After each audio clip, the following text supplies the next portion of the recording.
Welcome to today's webinar, hosted by myself, Barie Hasib. I'm Managing Director of BIMrec.com and AEC Recruitment. This is the first of many webinars set up throughout this year, whereby we're bringing you speakers such as Richard Saxon CBE, Mervyn Richards, OBE, David Philp, Ralph Montague, Ben Wallbank, David Freeth, plus many, many more BIM leaders who are going to be addressing certain topics which are of interest to yourself. So moving forward to future webinars, please by all means do send an email to webinars@bimrec.com. That's webinars@bimrec.com. It's my pleasure today to be able to introduce Richard Saxon CBE. For those of you who don't know Richard was appointed to the government BIM task group in 2012 and commissioned to write a report on the potential for BIM to enhance economic growth. Subsequently, this led to his publication, Growth Through BIM. Richard is a client advisor at consultancy for the built environment. For more information, please visit saxoncbe.com.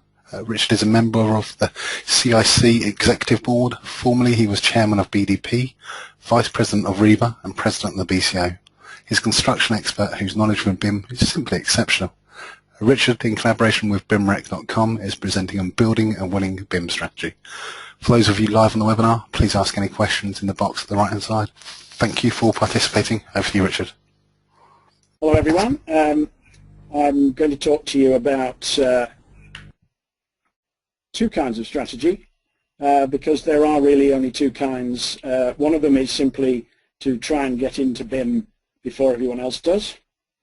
And the other one, much more subtle and sophisticated, is to use it to develop a fundamentally better offer to the market. And I'm trying to make this message applicable to whatever profession you are, whether you're a constructor or a product maker. The messages are connected and similar. What we have to remember or learn, if we didn't know, is that the construction industry is extremely late to the party of using digital tools to design and construct and manage buildings.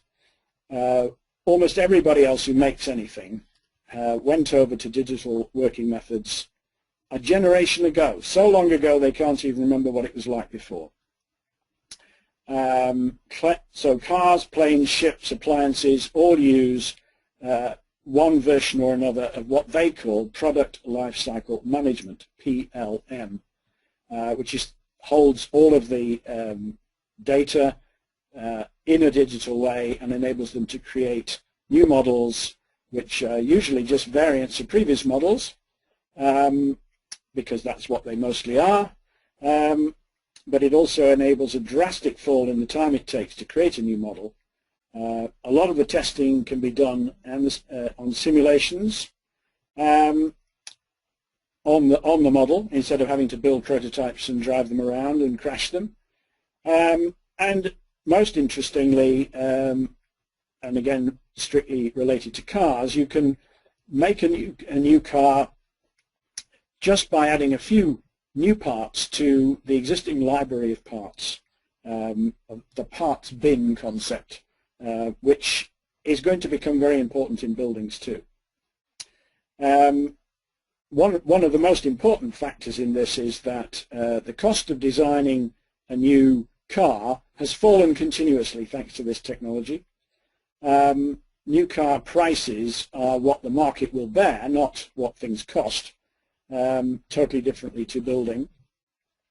And the result is that the headroom under the price ceiling enables continuously increasing specification, and that's where competition is. Cars get better and better, cleverer and cleverer.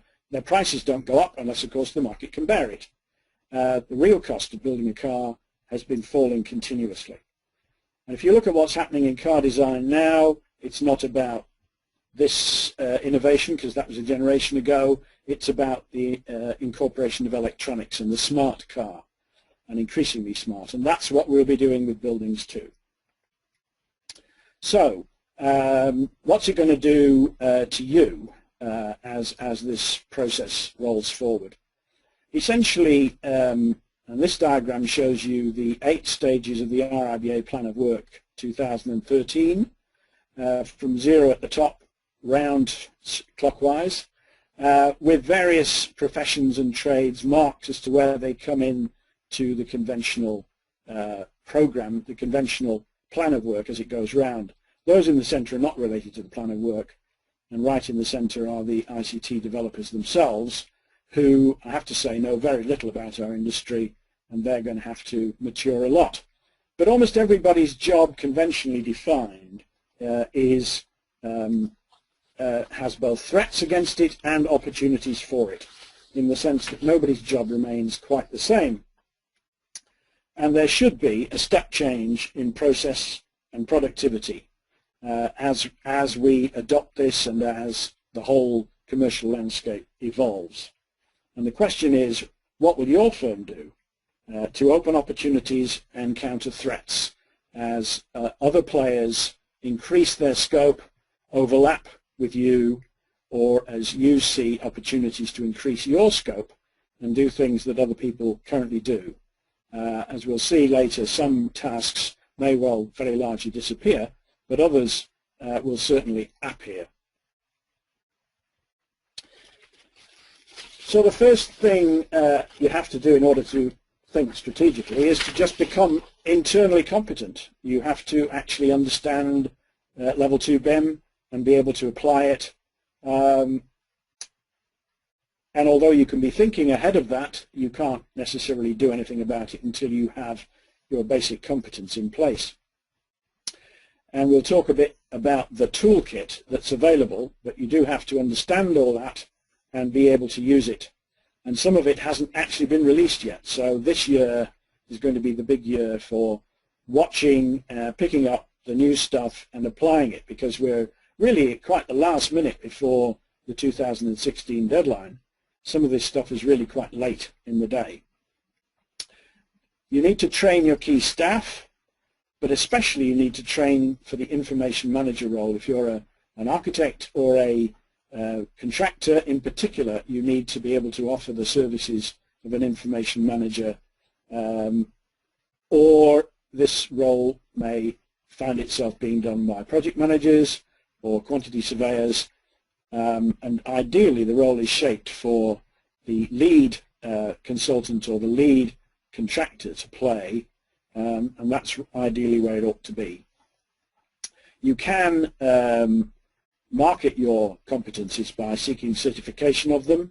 BRE run a scheme, the RICS runs a scheme, but before you get there you've basically got to train yourself. One of the key points about training is not to do it too soon. Not to do it too soon before you have actually got work to do, because if people are not able to use the stuff after they've been trained, they very quickly lose the ability to do it. But don't train on a live project. It's necessary to do pilots of one kind or another to develop the basic familiarity. And you also need to create for your organization a model BIM execution plan. What that means is a step-by-step model of how you will make your contribution to the project and what inputs you will need and what outputs you will deliver. When you're tendering on a BIM-based project, you'll be asked to, if you're a contractor, you'll be asked to offer your draft BIM execution plan to the client and then negotiate the final one as part of setting up the contract. And the other very important thing is to bear in mind this question of creating a library of frequently used solutions, which in the car industry is known as a parts bin.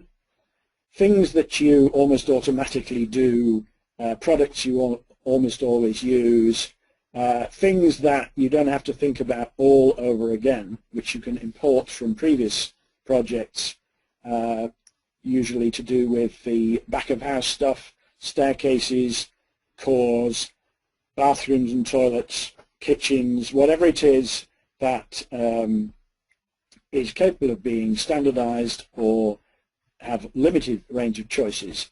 This will vastly speed up your ability to create a credible model and to populate it with real data.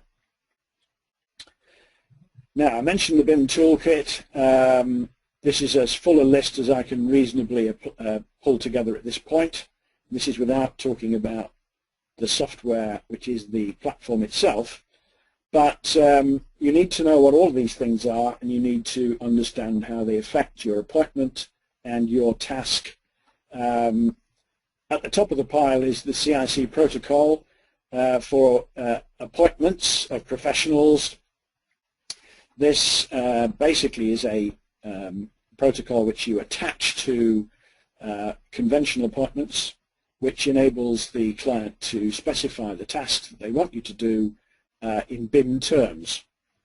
So instead of having a wholly new appointment document, we have this add-on device, the CIC protocol. But the protocol also deals with two other issues. One of them is the information manager role, which is a new role created for BIM. And the other one is the insurance issue, and that is basically to reassure everybody that the insurance industry and therefore the contracts industry does not see level 2 BIM as creating anything new or creating liability issues that didn't previously exist. So that's because an awful lot of people think that it does, and particularly lawyers. They are wrong. They are simply clinging on to the hope that their position in the business won't be undermined. We shall see, because everybody's role will be affected. The second bullet is the plan of work. It's 2 years nearly now since the RIAI produced an update of its 50-year-old plan of work to fit the BIM working process. It also fits the non-BIM process, but it does also fit and support the internationally agreed 8-stage project management plan. What's new, and what will be new as of April, May this year, is the so-called digital plan of work, which is going to be published by NBS, who are the contractors to the BIM Task Group and Innovate UK, who are doing the production of a tool called the digital plan of work, which will enable clients and teams to allocate tasks to each member of the team at each stage of the work in detail. The RIAI plan of work is really about the overall architecture of a project and the stages which it goes through. The digital plan of work is about allocating specific tasks to specific players. The third bullet point, CPICS protocol. CPICS, the Coordinated Project Information Committee of the Construction Industry Council, has produced a protocol, questions you ask firms if you don't know them, to assess their BIM readiness. It's on their website. There are templates there to assess firms to join your team. Then we come to the core document, BS 1192 and its subsequent add-ons. 1192 was produced in 2007 and essentially describes how to manage project information, but it's in the context of level 1 BIM that British standard was written. And then in 2012, PAS 1192-2 was produced. PAS means it's not yet a British standard, it's still being consulted on. That's available free from the BIM Task Group website or the British Standards Institution. And that's the core document that explains the project process for information management using digital information. It's written like a standard, it's quite heavy going. There are various books to help you, but the fundamental thing is there, and that's what you need to become familiar with. On top of that, PAS 1192-3, which was produced afterwards, but really should have been produced before.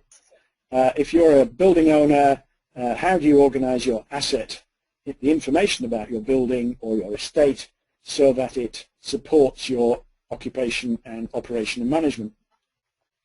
PAS 1192-3 describes that, and asset information, model information, is what you begin with describing when you are setting up a new project, and you say, and we want the information in this form. So 1192.3 is what informs 1192.2. Conversely, 1192.4, which is already a BS because it's been around for long enough to be consulted on, describes COBE, which is a standard for sharing structured information. This enables the information in the BIM to transfer to facility management software, which is totally not interoperable with BIM because of the way it grew up, and therefore you need some kind of translation way of holding the information in a structured form. That's what COBE is. You can have an entire hour on COBE anytime you like.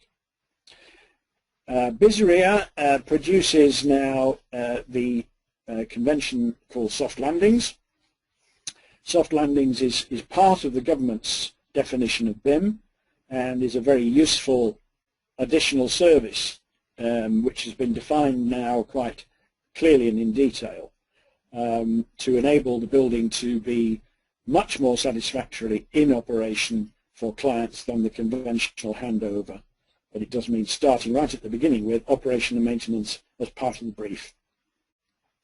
Uniclass 2, which is going to be released at the same time as Digital Plan of Work this spring, is the classification system that goes with BIM and which enables all the products and all the elements in your design to be machine readable, so that they have a classification number against them. And that will enable costing to be radically speeded up, and also the search for suitable products across the web to be organized very much more rapidly and simply.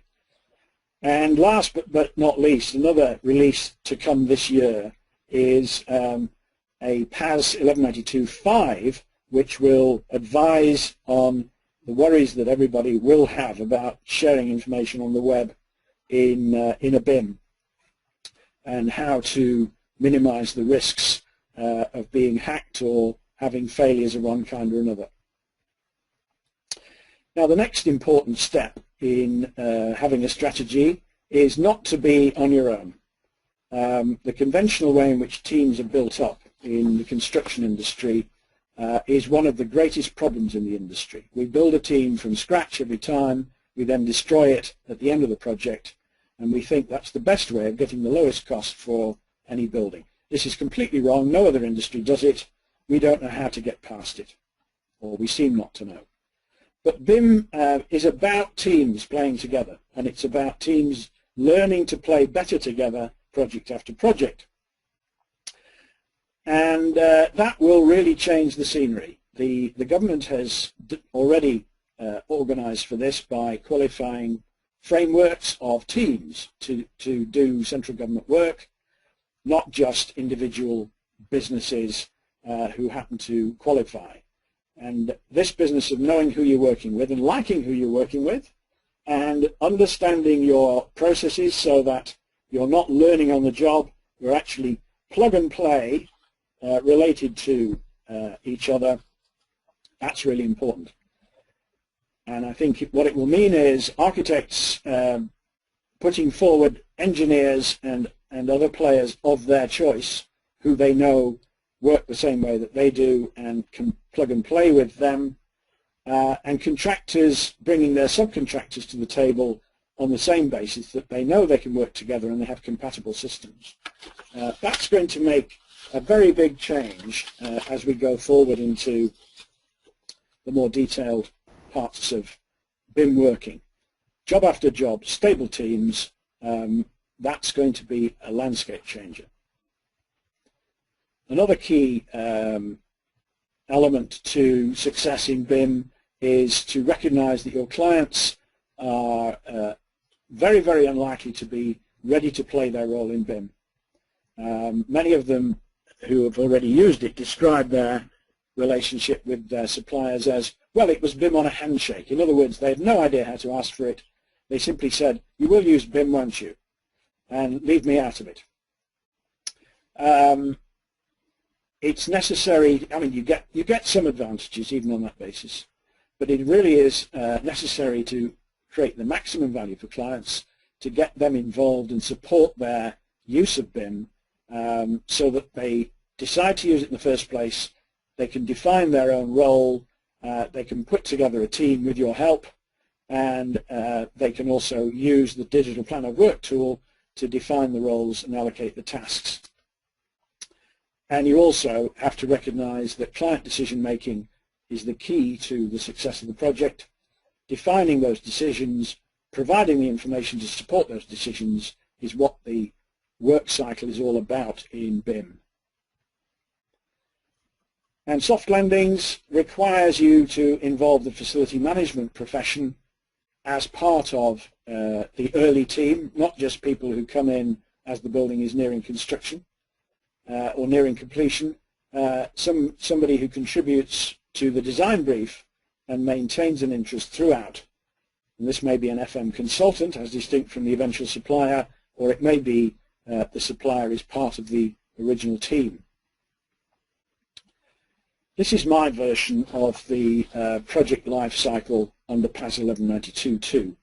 There's a sort of rectangular diagram with round corners in PAS 1192 itself, and I don't think it's particularly easy to read. So what I've done is to replot it onto the 8 stages of the RIBA plan of work, starting with 0 at the top, going round clockwise. And you can see there, there are a series of 4 client decision points represented by red diamonds, which are the key stages. The team provides information which is described as the team data drop, which supports the client's decision at the end of each of those key stages. The clients are basically deciding at the end of stage 1 what their team looks like and what the brief looks like, and the brief is essentially the key thing which is finalized then. At the end of stage 2, the team is providing the preferred concept for sign-off. At the end of stage 3, it's providing the complete technology choices for the design, which will enable it to be priced pretty well closely to its final outturn. And that's the point when risk can be transferred if it's not already been. Ideally, the client is not then involved in the development of the detail or the actual construction itself, but they do come back in to accept the building at the end of stage 6. And ideally, they are getting 2 things. They're getting the building itself, and they're getting the asset information model, the as-built operation and management version of the BIM, which then guides them through their stage 7. I think it's simpler than the diagram in PAS 1192, but I hope it makes it clear to you that that's what it is, and you can see some of the issues that this produces. Now, BIM has at least 6 dimensions, and one of the things that is commonly misunderstood about it is that 3 dimensions, X, Y, and Z, the geometry dimensions, are what it's all about.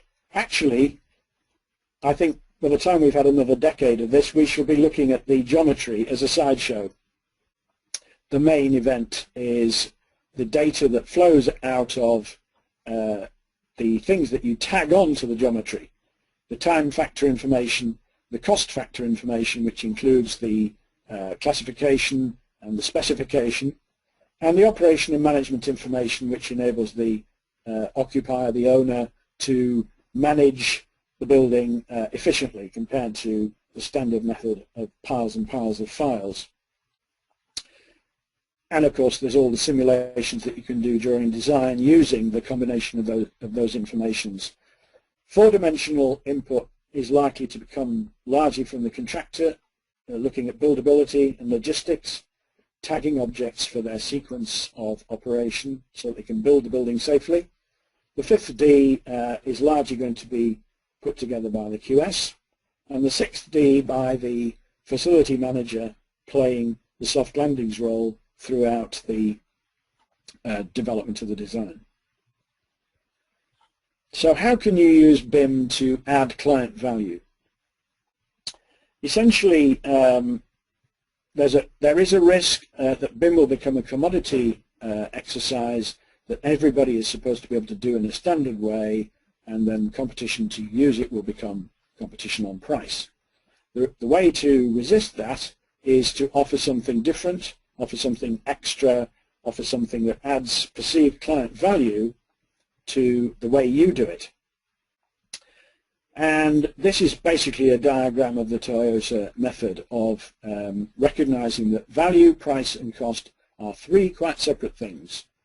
If you are able to push up your client's perception of value, you may well at the same time be able to push down cost, because your client's perception of value may include or may leave out things that you think are important that they don't.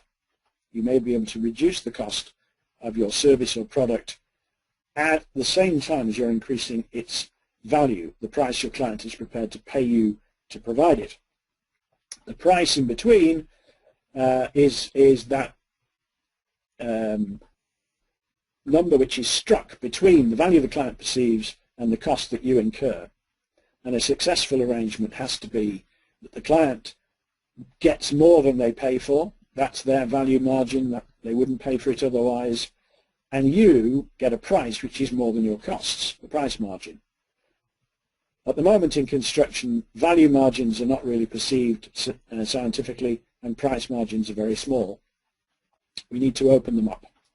And that's not by charging more necessarily, it's by increasing what clients are happy to pay for and decreasing the cost of what it is we do. And the Toyota method is the key method. That's what lean construction is all about. The other major strategic point about BIM is that it's a global game. The construction industry is growing very rapidly in the developing world. It's relatively static in the developed world, with the exception of the USA, where growth is quite strong. But the vast majority of construction volume by the end of the decade and into 2025 is going to be in what we currently call the third world, or the developing world. And it's out there that Western consultancies are actually being called upon to play. And many countries are interested in BIM and in the way, particularly, that British are using it, because we've developed a more complete toolkit than the Americans have. And it's quite possible that the British way of doing it will become the standard way if we market it successfully. What you see here is an analysis for 2020. It's very similar in 2025 of where the work is likely to be. And you can see that the UK is at about 2%. It was 3% before the crash of 2008. It will never be 3% again, because the rest of the world is growing so much. So these are shares of total construction. Even if the UK fully recovers, it will never get back to 3% of global demand. China, as you can see, is 7 times that, or over 10 times that, sorry, in relation to 2%. India coming up on the rails. Japan actually declining as a share of world, but Indonesia coming up strongly. Canada and Australia coming up strongly. These are countries that build far more pro rata to their population than you would expect. You know, Australia and Canada together have the same population as Britain, but they're going to build 6% of global, where we build 2%. So getting into the international scene and using BIM as one of your weapons to do that is one of the highest level strategies for exploiting BIM in your company strategy. This is the cover of the report that I did in 2013, which is available from CIC and has a lot of what I've just said in it. You can get that from the CIC website under publications, or you can get it from my website, www.saxoncbe.com. And now I'd like to pause to see whether you've any questions to ask me. Simon has asked, well, he said clearly a lot of work has been done to align RIBA work stages to BIM process. But it's asked, can I ask if any work has been done to align network rails, DRIP stages to the BIM process? Yes, well, infrastructure is a sort of late entry to the BIM development process. I'm not an expert on network rails process, but I do know that network rail are enthusiastic adopters of BIM, and their particular plan of work has been made BIM compatible. It won't have the same terms precisely as the 8-stage RIBA plan of work, but it's essentially the same fundamental series of steps. First of all, is there a project? Secondly, what's the brief? Thirdly, what's the concept? Fourthly, what's the developed design? And then onwards to the construction and operation. The network rail have been a major player in the converting the various terms in BIM into infrastructure terms. BIM is an unfortunate choice, really, because buildings are certainly not what it's limited to. It's about information first and foremost, and you should suppress the B word and the M word and just concentrate on the structured information concept of that. Okay? Fantastic, thank you. I think that's it for the time being. So please do keep questions coming in. Thank you, Richard. I hope that's cleared that up. What is Richard's experience with regards to resistance to change? What's my experience with resistance to change? Yeah. That's what the question is. Yeah. I have a long experience of resistance to change. I mean, to have a joke at the Ministry of Defence's expense, because they remain one of the most reluctant departments to take BIM on, even though they're under orders. They have a whole set of managers who are known in the industry as the permafrost. They simply can't be changed. Nothing changes what they do. And I think this is what we're seeing here is just human nature, especially when you're faced with changes which take you out of your comfort zone. And all you can say is that in other industries, organizations have either adapted or they've disappeared. One of the more telling ones is the story of Kodak, the film maker. Kodak anticipated the arrival of digital photography. They even tried to invent it and sell it, but they couldn't change their own organization fast enough, and they were overtaken by people who came at it from a quite different way, and eventually they went bankrupt. I think there's going to be quite a lot of organizations who say, oh, well, we'll adopt this when it's fully developed, and they may find that they just don't have time to do that, that other people have become so much fleeter of foot. When there was a competition to build the cheese grater building between two expert contractors, the one who was 10 years ahead of the other, Lang O'Rourke, because they'd built Terminal 5 and they'd studied BIM for a very long time and decided how their organization would use it, came in £40 million below their competitor, Mace, in tendering for that project. I don't believe they made a loss on it. I believe that they had made themselves so much more competitive. And that was because their leader, Ray O'Rourke, got them all enthused and drove through the objections and got people comfortable in using it. Lang O'Rourke remain the firm to beat in this area in terms of contractor understanding and contractor exploitation of the possibilities. Sure. Fantastic. Questions just coming from Timothy as well.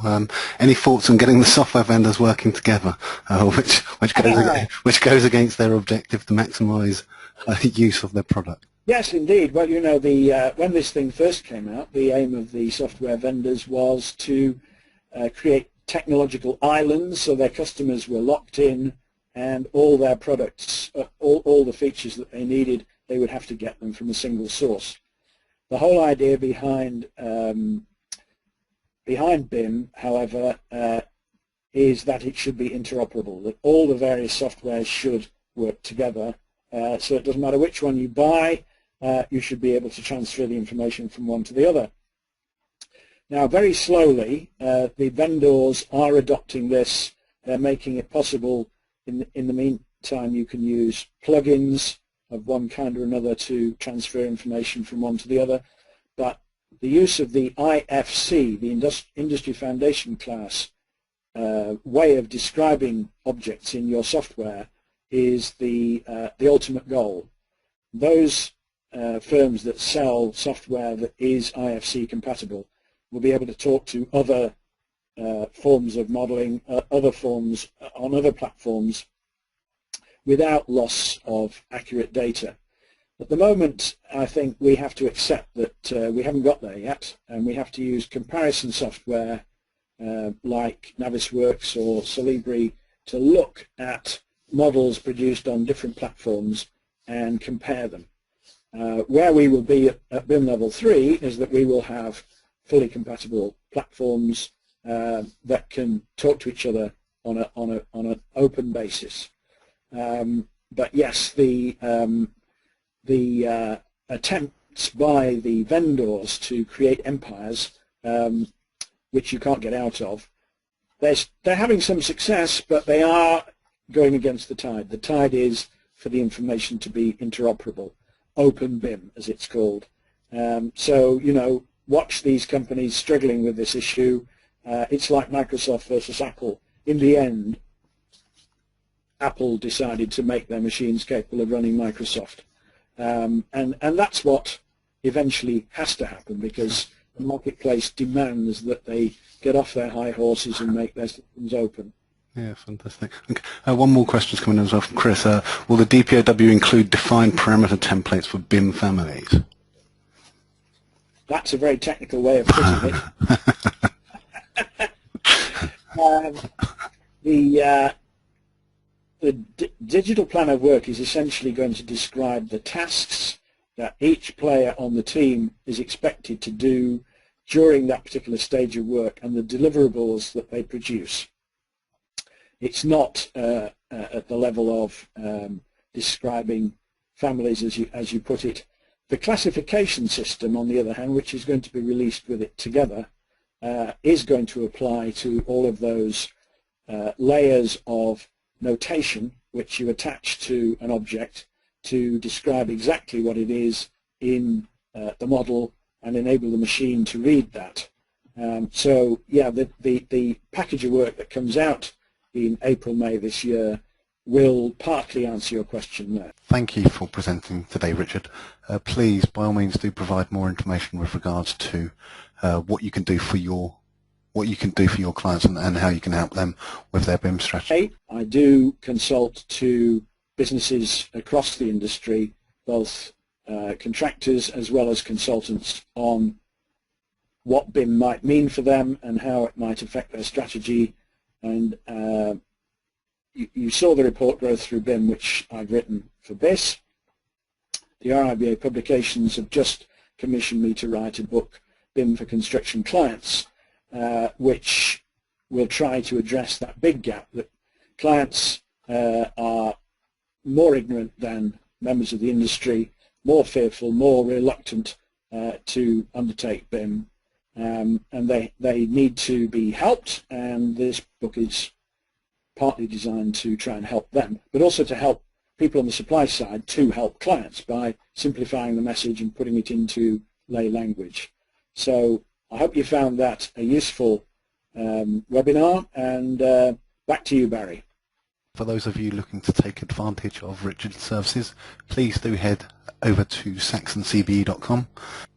From a recruitment point of view, if you're a candidate and looking to further your career, please do not hesitate to forward your CV across to candidates@bimrec.com. That's candidates@bimrec.com. If you're a client looking for additional resource to complement your existing BIM team, please do not hesitate to get in contact either. The best email address is clients@bimrec.com. I'm sure we'll be able to help. Thanks again, everybody. I look forward to working with you on future webinars. Take care. All the best. Goodbye.